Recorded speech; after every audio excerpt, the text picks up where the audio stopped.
Gold does well when people are concerned about the maintenance of their purchasing power in US dollars. So think about this. If you are invested in the world's premier savings instrument, the best of the best, the one that everything else is measured against, that's the US 10-year Treasury. If you're getting paid 4.5 in a currency that's declining by 2.5% a year, you're making a 200 basis point or 2% real yield. Not all bad for a riskless asset. If by contrast, you're getting paid 4.5 in a currency where the purchasing power is declining by 7.5%, you're actually losing 3% of your purchasing power every year for 10 years. At the end of that 10-year period, the US government gives you back 60% of the purchasing power that you started out with before you made the investment. A guaranteed loss. That's why gold is doing well. And that's why US dollar savers need to understand the juxtaposition between nominal yields and the declining purchasing power of the dollar. It's critical. I've been through this before, Chris. You're too young. But in the decade of the 70s, the purchasing power of the US dollar declined by 75%. $1,000 in 1980 bought you what $250 would buy you in 1970. Not surprisingly, over that period of time, the gold price increased 30-fold. Now, I'm not suggesting to you that the gold price increases 30-fold from here, because it's already increased 12-fold since the year 2000. But I believe, Chris, that it's likely that the gold price mirrors the decline in the purchasing power of the US dollar.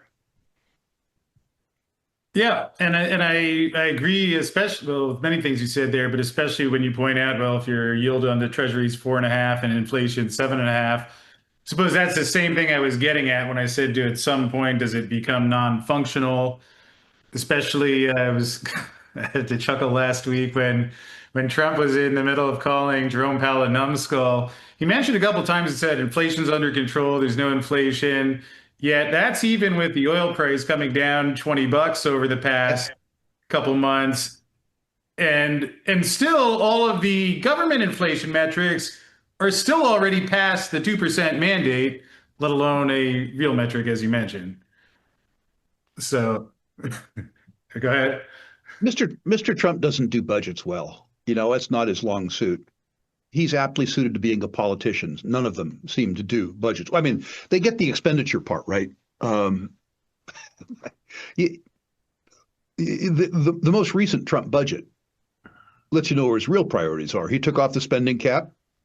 He proposed the fourth largest deficit in recorded history, except he backloaded the savings and front-loaded the expenditures, guaranteeing he goes over his budget projections. It's more of the same. Yeah, that is certainly the case. Although what does seem to be changing, and tying back into your intriguing opening comment about the silver market, December, it was great. I appreciate you sharing that story again of how during silver squeeze, you cleared out the inventories, New York, Chicago, Boston, as I was reviewing earlier today, all of the piles we could find. Until then, you got accommodated by London and Zurich. So that's 2021. LBMA report comes out a couple months later, I believe in April, saying we were, their words, weeks away from running out. We've run a deficit since then. And then now the new thing that's happened since we last talked is we've seen this metal come out of London. Now some of it's still in New York, so it's not disappeared, but along with what you said in your opening statement about where you see silver headed, where does all of that leave us at this point now? It's a function of your sense of time, Chris. If you're asking me the question around the concept of a silver squeeze, here's the silver squeeze. There is more silver that trades in the futures market by far on a daily basis that is around for good delivery in a quarter. There are some days where the futures market trades 200 times the amount of silver available for good delivery. these things cash settle. It's important to know that. If they don't cash settle, what happens is that the market gets halted, and then the exchange forces a cash settlement at their price. But if you're looking for a place that a silver squeeze takes place, it's in the over-leveraged nature of the futures market. Yeah. There are a lot of speculators who require immediate gratification. They carry about a 50-cent move in silver, and they actually believe that there is going to be a physical squeeze in silver that will force the institutions into the market in a big way. That won't happen. The futures exchanges operate in their own interest, in the interest of the dealers. If there is an ugly, ugly, ugly silver squeeze, which I think they could be, they will do what they do with the tin market. They will halt the market and they will cash settle at a level they choose. You mean they'll screw their customers? Of course they will. That doesn't mean that there isn't a boatload of money to be made in the silver business. I've been around this business for a very long time. And a silver bull market is truly a wonderful thing to behold. But don't tell yourself, don't set an artificial timeline. Don't say, oh, for sure it has to happen by Thanksgiving. Why?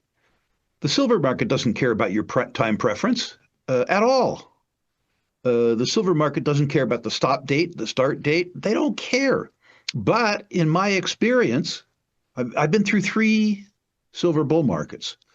The first one was a 30-bagger, and the next 2 were each 10-baggers. Do I really care if it takes 2 years to get there?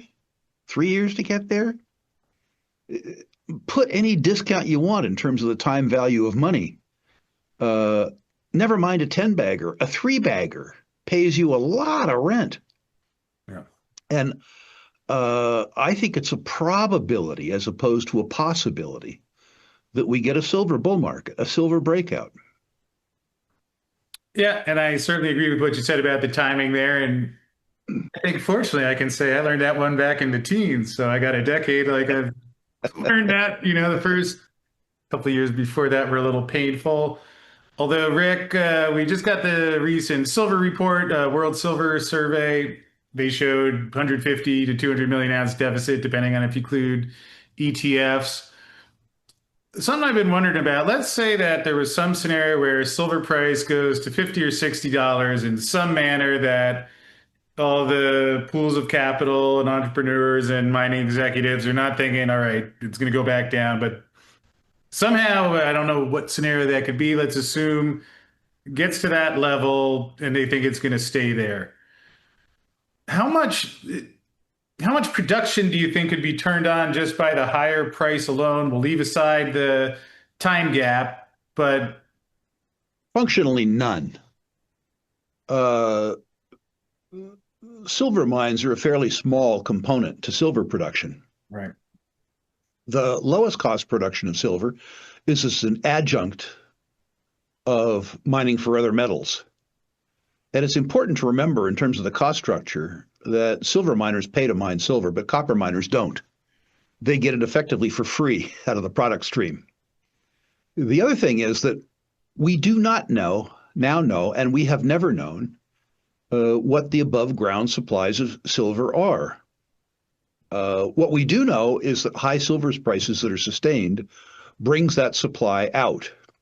If you have a sense of history, you will remember back to the point in time when none other than Warren Buffett, who regards precious metals as pet rocks, bought between 15 and 20% of the world's reported above ground supplies of silver.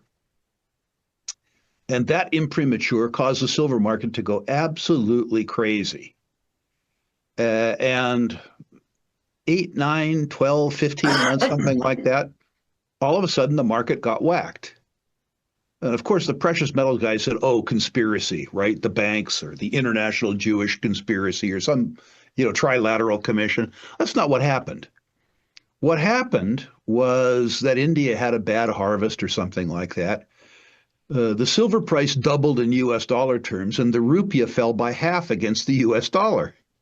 So the silver price in Indian terms went up fourfold, and that corresponded to a bad harvest, where the Indian peasantries had a choice between letting their children starve or selling their silver. The point is that the cure for high prices is always high prices.